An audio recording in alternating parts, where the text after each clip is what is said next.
What's up guys, my name is Joe and we're back with another episode of British Guy Reacts, and today we're going to be reacting to the top 10 things Americans say that the rest of the world doesn't. Now off the top of my head, I'd probably say condo,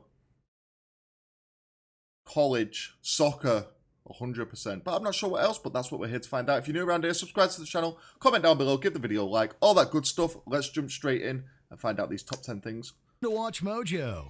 And today we'll be counting down our picks for the top 10 things Americans say that the rest of the world doesn't. I plead the fifth.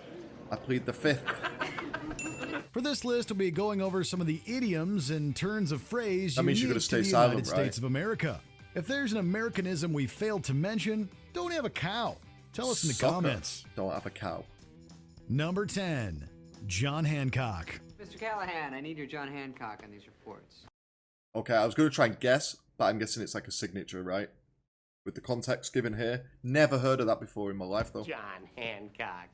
It's Herbie Hancock. Yeah. When visitors to the USA get asked for their John Hancock at a bank or during a Why business John deal, Hancock? chances are they'll look at the questioner sideways. And even if they are from the country, they'll probably do the same thing. I'm here for my test. Where do I sign in? Or should I say, where do I put my John Hancock? Actually, I would sign my name.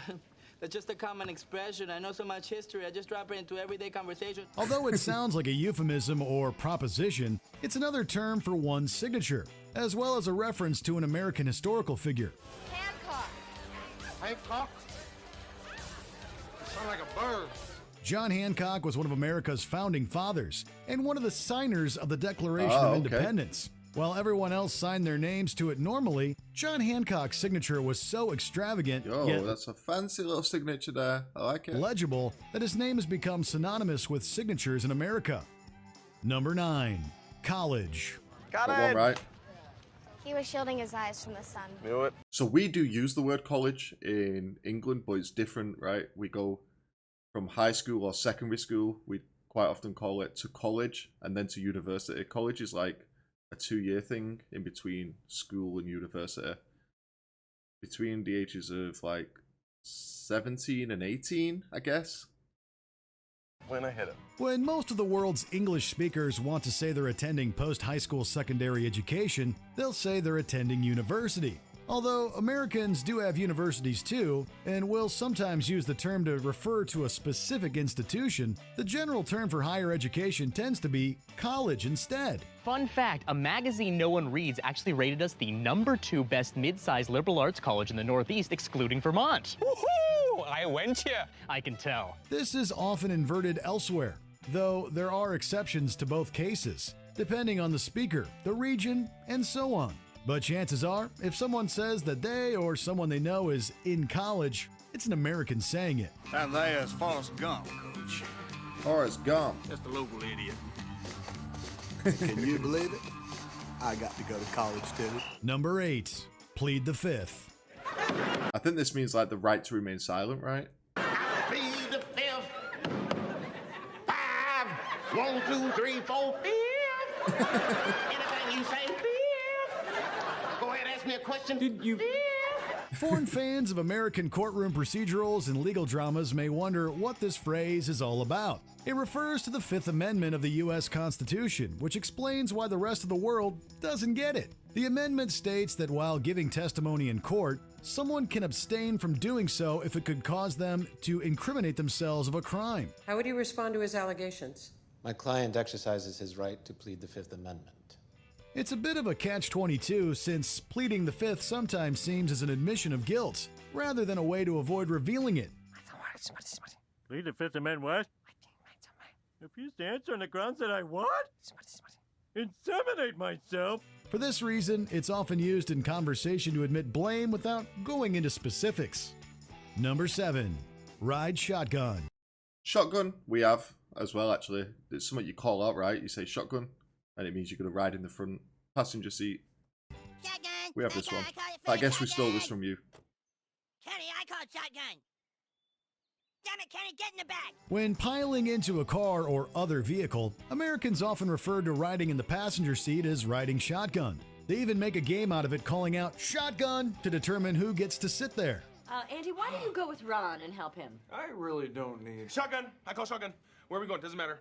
Shotgun. Shotgun on all rides for the rest of the day. For the rest of my life. In any car. Ha ha! While the idea certainly conjures the image of someone holding a weapon in the car, the expression predates the automobile. Like many bits of Americana, this idiom has its roots in the Wild West. Stagecoaches were often robbed in transit, and so one of the people riding up front would carry a weapon, frequently a shotgun, for protection. I didn't know it was gonna be this easy, Ringo. Drop the Winchester. I only half figured on the stagecoach, Curly. I didn't figure on you at all. Drop the rifle, kid. The roads are safer these days, but the expression stuck. Number 6. Bachelor/bachelorette parties. I know what these are, obviously. We call them stag do for the men and hen do for the women. Oh, hey. Just had some thoughts about the bachelorette party. Okay, here we go. Easy peasy, Vegas it is. Helen called you, didn't she? Yeah, she got the jump on you. The English-speaking world has a surprisingly wide variety of names for pre-wedding parties, usually divided by gender. There are stag nights, hen nights, and buck nights. And these are sometimes called parties or weekends depending on how long the festivities last. However, it's only in the United States, well, and parts of Canada, that people refer to these celebrations as bachelor or bachelorette parties. Regardless of what you call them, though, these parties can range from tame to infamously wild. This is the bachelor party. Great film. What? What are you talking about? Yeah, it's my bachelor brunch. Go crazy. Get some chocolate chip pancakes, a lap dance from the waitress. That's bullshit. The idea is to have one last hurrah before marriage, when you're still technically a bachelor or bachelorette. Depending on how crazy the party gets, you may want to stay one. Oh, well, now this looks like a good place for a bachelorette party. Number 5. Grade level names. Nice try, freshman. Tell you what, just for being such brave little kids, I'm only going to give each of you 5 licks. Yeah, I never thought about that, actually. We don't have any terms for that in school. You're all just... There's no terms for people in different years. We just say like year 7, year 8, year 9. You'd say like grade 7, grade 8, but you'd have freshman, junior, sophomore, senior. Not sure that's the right order, but there In you much go. of the world, each year of education is Let me know referred to by what the year. right order is. For example, year 7. But education in the United States, beginning in high school, has specific names for each year of both secondary school and university. Do you know Samantha Baker? Sophomore, right? Yeah, what do you think of her? I don't. Freshman year is year 1, sophomore year is year 2, junior there year we is go. year 3, and senior year is I the got final sophomore year. and junior mixed No, up. I'm gonna be a senior forever. I'll study that dumb algebra test tomorrow. Hey, you're in luck, Luscious. You got an arm. Let's go at home. The students in those years are also referred to. And it's funny in Greece, like, none of these look like they're in high school. Look at John Travolta there. You're in luck, Luscious. You got an arm. Let's go at home. The students in those years are also referred to by these names, although high schoolers are sometimes called 9th, 10th, 11th, and 12th graders too. Before you go blaming Americans for being confusing, you should know that the terminology originated in England at Cambridge and was spread to the Okay. U.S. by Harvard Didn't know benefactor that. John Harvard. Number 4. Appetizer. You see this in some restaurants, actually. Appetizer. We call them starters. Dad, can we get an appetizer? Starter, main dessert. Appetizer? Honey, good news! Haley has been made the Queen of Denmark. Multi-course meals have a lot of terminology for what each part of the meal is called, often derived from French cuisine. Small dishes served before the main course are referred to throughout most of the world as entrees, starters, or sometimes hors d'oeuvres. It's only in America, and again some parts of Canada, that these mini meals are called appetizers, probably because they serve to whet the appetite before the meal gets started in Makes earnest. sense. Run for your lives, It's sort of starter. It's the appetizer! More confusing is the fact that Americans refer to the main dish as the entree. So if you're expecting little finger food for your entree, prepare for a surprise. Need appetizer. Number 3. Ground floor equals first floor. Europeans visiting the US or, again, Canada may find themselves confused when getting directions about which floor to visit. In France, first the ground floor, then the first floor, then the second floor, and so on. That's weird. Oh, c'est normal. North Americans frequently use the term ground floor and first floor interchangeably. This can cause some confusion for visitors when trying to find the right floors and elevators.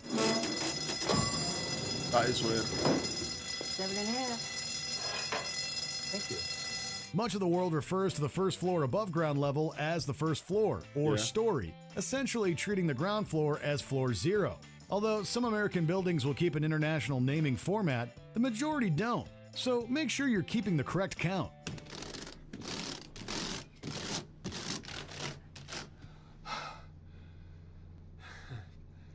Looks like a Christmas tree. Number 2, sneakers/tennis shoes. See, we would normally say trainers in England, but I feel like the term sneakers has become a lot more popular, especially with if people are into like the Jordans or the high-end trainers or sneakers. It's definitely become more of a popular term. These shoes are so uncomfortable! They're dress sneakers. You're not supposed to run in them. The world has a plethora of words for athletic footwear. The UK, Canada, and some other English-speaking countries call them trainers, runners, running shoes, or sometimes basketball shoes. There's plenty more too. Whoa, watch the new kicks. But you have another pair of new sneakers? The United States, meanwhile, tends to refer to these specialized shoes as either sneakers, a term more popular on the East Coast, or tennis shoes, or even tennies. Tennis shoes. I cracked myself up. Again, there are a ton of variations or alternatives, but these labels are most common in the USA compared to elsewhere. This is another instance where Americans can thank Britain, at least for the term tennis shoes, as British aristocrats wore the rubber-soled footwear to play their favorite sport. Before we continue, be sure to subscribe to our channel and ring the bell to get notified about our latest videos. You have the option to be notified for a switch on notification. To most human beings, the sport where you hit the ball with your foot is football, naturally referred to as football. Ted Lasso is amazing. However, the British came up with the name soccer as a nickname for association football to differentiate it from rugby football. When the sports crossed the pond, Americans developed their own spin on rugby called gridiron football, which they just keep calling football. The name soccer stuck too, since, of the two, gridiron was far more popular. Open wide for some soccer! The Continental Soccer Association is coming to Is this where they just keep passing it, It's all going nowhere? here. Fast kicking, low scoring, and ties. You bet. Soccer is also used in other countries with their own spins on rugby football, such as Australia and Canada. Jeez, It's actually used in Ireland as well, and South Africa. you're big for a lady. You could play for the 49ers. Well, I was a fullback, but that's European football, dear. Soccer? Yes, you play soccer too? Yeah. We do understand why people are frustrated about American football's name, though. Only few players even touch the ball with their feet. Do you agree with our picks? Do you agree with the picks? Let me know. Which ones are you surprised that we don't use? Let me know that. Is there any that you thought everyone uses across the world? Maybe something like sneakers? Not sure. Not sure what your guys' thoughts would be on that. If you did enjoy the video, please do give the video a like, subscribe to the channel. We got plenty more reactions coming, so I'll see you for the next one. Take it easy. Peace.